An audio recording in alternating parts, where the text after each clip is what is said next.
Greetings, my name is Elliot Glenn. This is my podcast for music copyright and publishing, public domain versus individual rights. So what is the difference between individual rights and public domain? Let's start with individual rights. Individual rights are the rights awarded to authors of copyrighted work. Authors have exclusive rights to their registered works.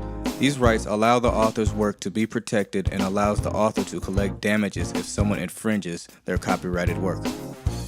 So what are the exclusive rights that copyright authors have? 5 exclusive rights are awarded to copyright authors. The rights are exclusive because they are awarded only to the author unless the author gives or licenses their rights to someone else. These rights include the right to reproduce the work, perform the work publicly, display the work publicly, derive from the work, and distribute the work. Now let's talk about public domain. A work is considered public domain when it is available to be openly used by the public because the work was never protected by copyright or the life of the work's copyright has expired. So how long does a copyright last? Better yet, who decides how long a copyright lasts?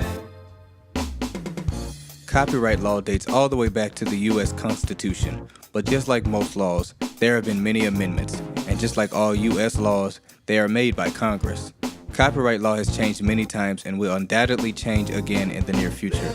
The more technology advances, the more copyright law is subject to change.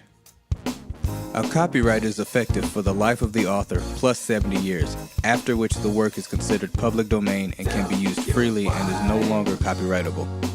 One can easily wonder why copyright law doesn't last forever. The original laws of copyright were made with a limit to promote and encourage more creativity and artistic progress. This is why works are considered public domain after their copyright expires. Now let's look at some works that are public domain. Shakespeare's Romeo and Juliet was written and performed centuries ago and long before there was any copyright law. There was no legal protection for creative works, which is why this work is public domain. Romeo and Juliet is used to teach literature in the U.S., but what if public schools had to pay for a license to use this work that was created centuries ago? That's not very beneficial to the public, is it? Shakespeare died a long time ago, so it's not like he is losing money. This is why there is public domain. It is the same for Beethoven's 5th Symphony. It is also irrelevant to have a copyright for something this old because even though it is still well known today, it is not something that can be recreated and used to make real money because it is so well known. This work is also used for musical education. Now let's look at copyright protected works.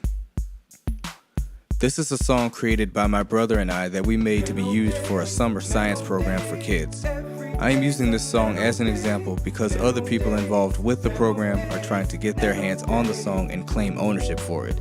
In case this happens, I chose to register the song so we could be better protected. This is why copyright is so beneficial to authors. It allows authors to protect their work as well as make a profit from it. It is the same for any author's work. Imagine if Michael Jackson's Beat It was stolen by someone else, sold it as their own, and there was no copyright law to protect it. No one, including Michael Jackson, would ever share their creative works because of fear of it being stolen.